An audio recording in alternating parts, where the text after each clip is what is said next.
Iginit ni Defense Secretary Gibo Teodoro na dapat ipagkalat na sa buong mundo ang issue sa West Philippine Sea, partikular na ang karapatan dito ng Pilipinas. Tugon ito ng kalihim ng matanong ng media hinggil sa mungkahin ng ilang personalidad na idulog na dapat ang usapin sa United Nations General Assembly. Bagamat kailangan itong pag-aralang mabuti, mahalaga aniya na paigtingin ang pagpapakalat ng impormasyon upang malaman ng lahat ang ipinaglalaban ng Pilipinas. Aralin muna natin, pero kailangan ang mga karapatan ng Republika ng Pilipinas sa ilalim ng UNCLOS kailangan mapaintindi natin sa buong mundo, no?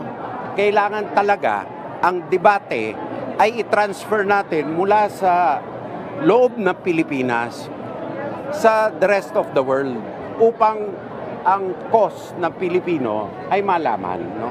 Ngayon, kung ang paraan nito ay UN General Assembly, ay nasa sa DFA na natimbangin nila at pag-aralan nila.